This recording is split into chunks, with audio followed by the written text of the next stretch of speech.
the show. I'm so nervous about getting it all wrong. I don't want to offend anyone. I know white people in Portland are easily offended, but this time it's less about them. I don't want to let down my dad. I never really learned any of our traditions. Just a couple weeks ago, I asked him over brunch if he could help me find native drummers for tonight's big Broadway finale, and he looked at me suspiciously and asked me why. I didn't know what to tell him. The opening of the show is bad enough, let me tell you, but that finale is awful. That song is the last thing you want to see your Indian kid doing. And I get that drumming is sacred and it's not for play. I do, but at the same time, I don't. But I really want to. I want him to be proud of me. I want to be Indian enough. I mean, I just want to feel Indian at all.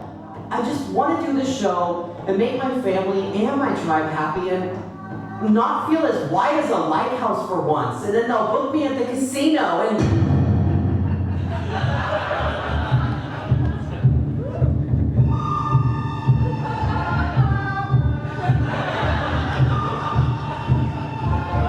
You white people are not allowed to laugh at that. I'm just kidding, you can. It's funny because it's true.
Hudson.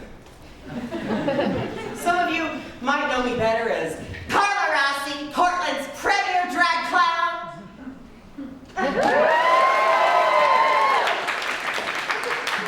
The ghost of white privilege.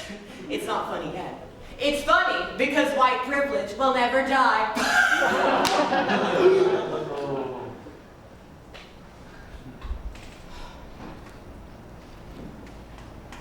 So, on my website, I say that Carla wears whiteface as a critical inversion of blackface in order to confront white supremacy and binaristic heterosexism. In laymen's and lay women's and lay they's terms, what that means is she is my way of making fun of straight white people. Bear with me. I grew up in Kaiser, Oregon. Some of you might know it better as the Matty tumor attached to Salem. I was a faggy little half-white city Indian in a small town, while my brothers grew up on the res. For white people here tonight that haven't read Sherman Alexie, that's short for the reservation. And just looking at them, you know that's where they came from. Long black hair, dark skin, and there they are, standing next to little Whitey over here. My mom is German. The American kind, that is. There she is, my #1 lady. And that's my dad. He was a reformed member of the American Indian movement. You know, those radicals that stormed Alcatraz in the 70s. He wasn't at Alcatraz, but he did beat up a bunch of white people. Years later, he had my brothers, he met my mom, he went to college, and he became a tribal social worker, fighting for Indian kids on the res. So, how did I wind up so different from the rest of my family? You can trace it all back to Peter Pan. Not the Disney one, no, the real Peter Pan. The 1960 production starring Mary Martin that aired live on NBC. Picture this. A straight man playing a gay pirate, chasing after a grown lesbian, playing a little boy, pretending to be a beautiful operatic lady. No wonder I ended up the way I did. I blame it all on Peter Pan and Beetlejuice. That's a different rant.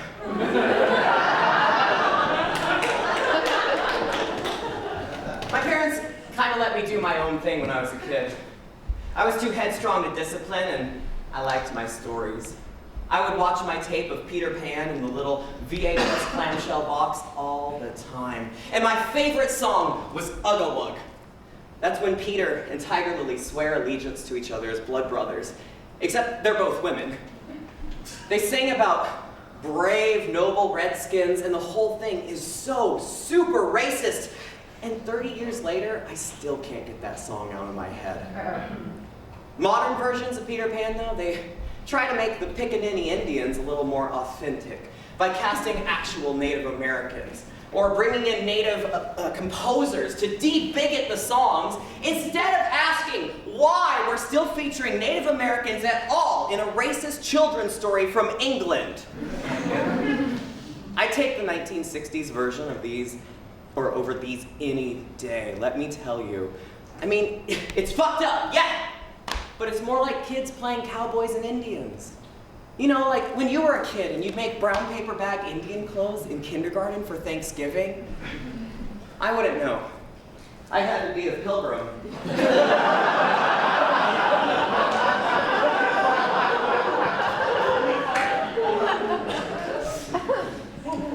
This is Tiger Lily. In a feminist twist, she's the leader of the Indians. Yeah, she is the fabled Indian princess that so many of us in this room allegedly descended from. Tiger Lily is played by the very white Sondra Lee, who, fun fact, was an acting coach on The Last of the Mohicans 30 years after Peter Pan. And besides my grandma, who would come over and terrify me with stories of stick Indians or evil medicine men, Tiger Lily was kind of my only Native role model growing up. Except she looked more like the Swiss Miss girl than the Land O'Lakes water lady. Kind of like me. But unlike my good friend Tiger Lily, I can prove I'm Indian. All thanks to the magic of blood quantum requirements! So I feel like we've come to a point in our show where we could really benefit from some amplified visual aids to help you understand blood quantum, huh? So I'm gonna regret this, but shit. Take it away, Carla! Hello again. Did someone order a Deus Ex Machina? I don't even know what that is. No, I'm just kidding, Anthony. I'm just joshing you. You're doing great.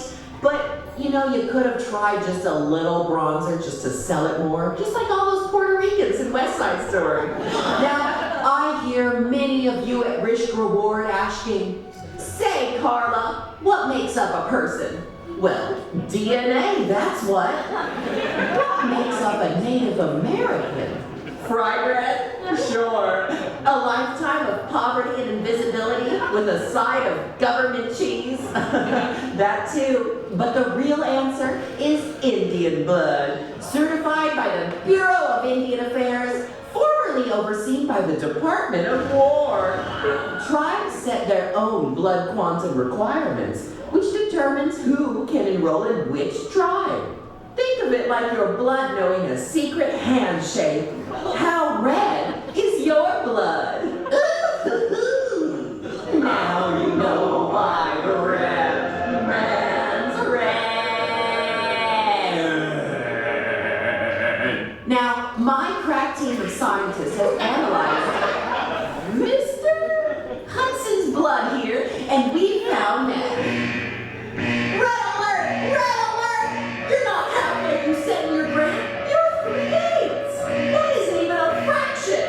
You're a dirty, filthy, blinding, light-skinned mudblood. I've got something to say!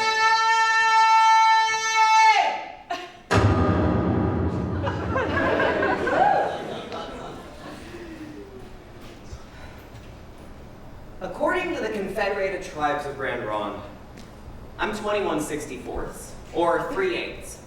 My dad is 21/32. Both of his parents are Indian. And because each tribe traces lineage differently, after he switched our enrollment from Siletz to Grand Ronde, don't ask, he suddenly had a different blood quantum than his identical twin brother. The only thing different about them was their fingerprints and their senses of humor. This is my grandma. God damn it! Sorry, no, that's Grandmother Willow from Disney's Pocahontas. I sometimes get the two confused. A lot. Daniel, could you be a blessed peach and switch it over to the... There we go. This is my Grandma Gladys. As my dad likes to joke, she really is an Indian princess. She wasn't an American citizen when she was born. That didn't happen until 1924. When my dad was born, she was a maid at the Shamawa Indian School.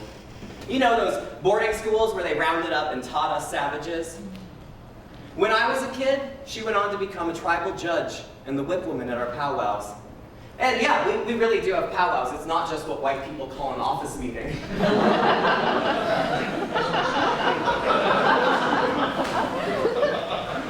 Okay, so it's time for the dirt. The family skeletons, the family skeletons, if you will. My grandma's mom, my great-grandma Lane, wasn't Indian. She met my great-grandpa Alfred when interracial marriage was still illegal in Oregon. They got married anyway. It wasn't until my dad was a 21-year-old radical fresh out of Vietnam that he discovered the worst. Grandma was white. It destroyed him. He said he'll never forget what that day felt like.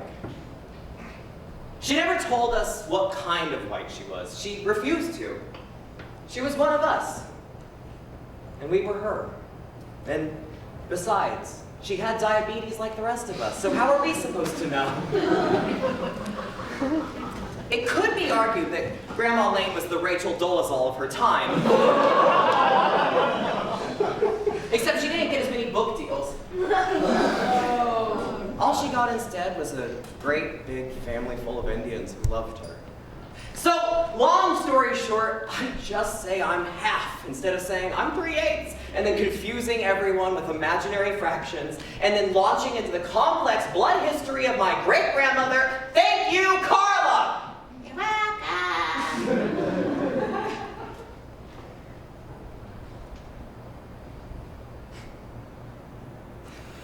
I hope I don't go to hell for comparing Grandma Lane to Rachel Dolezal. I'm sorry, Dad. Happy Father's Day! Yes. I'm sorry, Grandma Lane. the truth of the matter is, as gross as Rachel Dolezal is, and yeah, she's gross, I sometimes kind of relate to her. I worry that I am her. And it doesn't help that I've gone from relating mostly to Tiger Lily to now Mrs. White from Kimmy Schmidt. Because I've grown so much. But whenever I feel blue or white instead of red, I can always rely on an old ancestral hymn to cheer me up.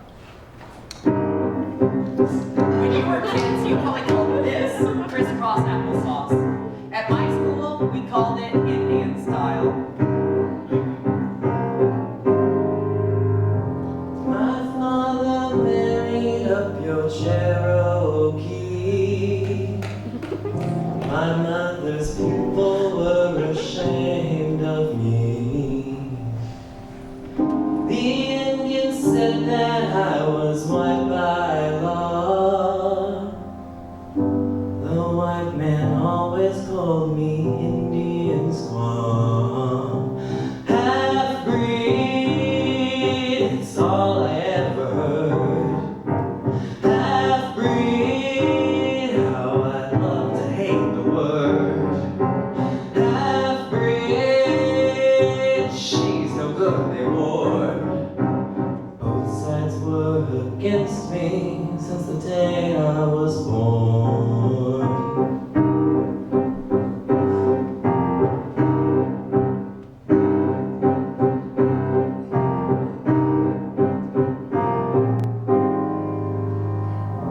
We never settled, went from town to town.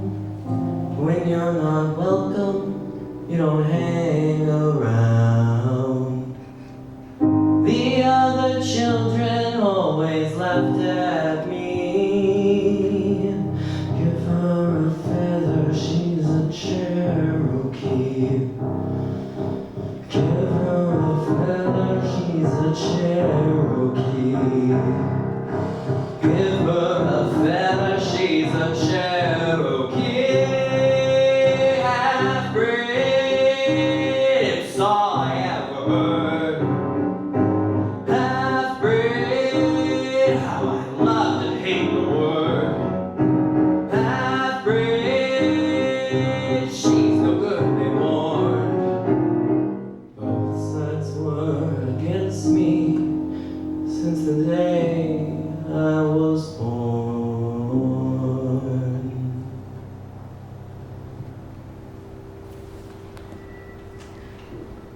Two songs captured how I felt about growing up Indian.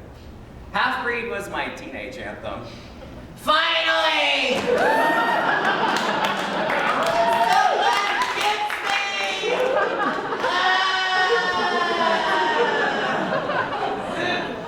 Because no one understands a fat, mixed-race queer kid like an Armenian pop star. Covered in Bob Mackie. The other song was, and always will be, Ugga-Wug. I've always wanted to perform Ugga-Wug. I feel compelled. I feel the need to do it. I feel like doing this song, doing Ugga-Wug finally after all these years, I feel like it will help me understand some part of myself. You know, in a non-New Age, non-Sedona kind of way. Thank you very much. I want to sing. I need to sing horrible Indian gibberish and be as white as Sondra Lee. I'm halfway there already. And I want to sing and dance with Peter Pan, and he'll look at me like he looked at Wendy when she looked back at him when he was crying in his bedroom after he lost his shadow, and she looked at him.